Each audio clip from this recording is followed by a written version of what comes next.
Hello everyone, সবাই কথাগুলো একটু মনোযোগ দিয়ে শুনবেন কি বলি। যারা ট্রাভেল এজেন্সিতে কাজ করেন, আসলে সবাই চায় সবার জায়গাটা ঠিক রাখার জন্য, কিন্তু আপনার জায়গা ঠিক রাখতে গিয়ে কিন্তু আরেকজনের ক্ষতি হচ্ছে, সেটা কিন্তু আপনি দেখতে পারতেছেন না। এই যে কেউ গাড়ি বিক্রি করে, কেউ বাড়ি বিক্রি করে, কেউ স্বর্ণ বিক্রি করে আপনার কাছে টাকা দেয়, টাকাগুলো কী করেন? মাইরে দেন। কেন ভাই এই ধরনের কাজগুলো কেন করেন?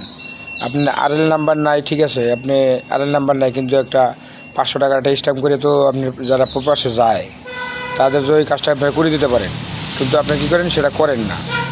পরবর্তীতে কী হয়? ওই লোকটা টাকা পয়সার কারণে হেস্তনস্ত হয়।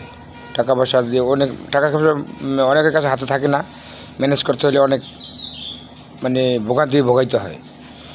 তো যাই হোক, কথাগুলো সব প্রবাসী ভাইদের জন্যই, যারা বাইরে যান কিংবা যাবার চাইতেছেন, পাসপোর্ট জমা দেন সমস্যা নাই, কিন্তু টাকা পয়সা খুব সাবধানে দিবেন, কারণ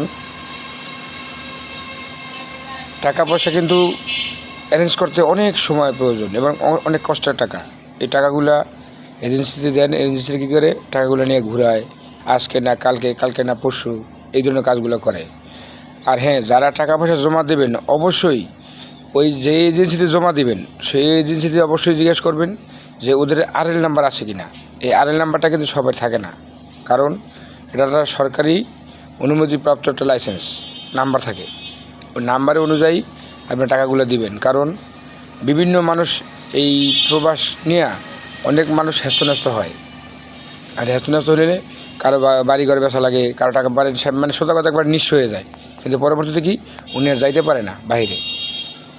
কয় আমার অমুক এজেন্সিতে টাকা দিছে 10 লাখ, মাইরে দিছে, কোনে কেউ মাইরে দিয়ে চলে গেছে, বিভিন্ন কথা শোনা যায়। যে আসলে কথাগুলো কোন ধরনের যে বলতেছি, অবশ্যই আপনারা বুঝতে পারছেন যারা বাইরে যাবেন, কিংবা প্রবাসী ভাইদেরও বলি যে যারাই টাকা পয়সা যেখানেই দেন, একটু যাই না শূন্য জায়গাটা ভালো করিয়া একটু হাতায় দেখবেন যে আসলে ওরা কোন ধরনের কাজ করে, কী ধরনের কাজ করে, টাকা পয়সা কে মাইর যাবে কি যাবে না, এই ধরনের কাজগুলো করবেন না।